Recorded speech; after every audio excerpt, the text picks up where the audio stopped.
नमस्कार, म हराएको मान्छे। जिन्दगीमा मैले खाए नखाए दुःख मेहनत गरेर घाँटीमा 1.5 तोलाको सिक्री बनाएको थिएँ। त्यो सिक्री लाउँदा मलाई गाउँको सबैभन्दा ह्यान्डसम देखिन्थ्यो। केटीहरू पनि मलाई देखेर खुब मस्किन्थे। घटना शुक्रबारको बिहानीको रेडियोको मेरो राशिफलले राम्रो समाचार भनिरहेको थियो। तपाईको दिन एकदम शुभ बित्छ, तपाईलाई धन लाभ हुनेछ भन्दै थियो। त्यसै क्रममा म राजा फर्काउन 3 कुनेतिर लागे।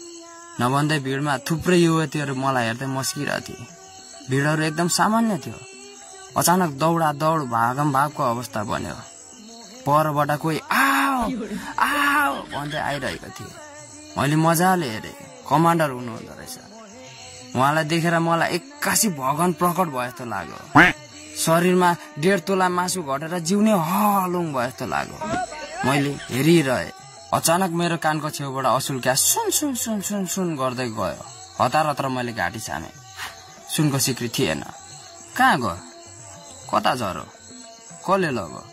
यता हेरे उता हेरे, कतै भेटिन। म छाँगाबाट खसे। अब म रुनु बाहेक केही विकल्प थिएन। त्यतिकै मलाई याद आयो, दाउरेको बन्चरो पोखरीमा झर्दा जलदेवताले सुनको बन्चरो दिएको। म डाको छोडेर रोएँ। कोही आउनु भएन। म बेर्ने पल्टिन्जेल रोएँ। त्यतिकैमा भगवान प्रकट हुनुभयो। हातमा हाइब्रिड मकैको घोगा जत्रो माइक अनि काँधमा लौका जत्रो क्यामेरा बोकेर अनि भन्नुभयो, के भयो हजुरलाई? मैले रुँदै भने, मेरो 1.5 तोलाको सिक्री हरायो हजुर।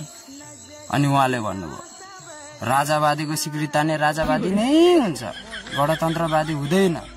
त्यतिकैमा मैले गरे। त्यतिकैमा उहाँले ई सेवा छ भन्नुभयो। मैले छैन भने।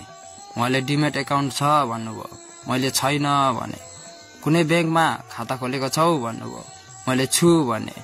त्यतिकैमा उहाँले आफ्नो एकाउन्ट नम्बर देखाउँदै, दर्शक महानुभावहरू कोही सहयोगी हात हुनुहुन्छ भने यहाँ सहयोग गरिदिनु होला भनेर जानुभयो। म फेरेको हेरे। जनताहरू राजा र नेता फेरेको फेरै, देशले छेरेको छेरे। त्यही भएर अब पालो स्वतन्त्रको। जय हर्क जय बाले।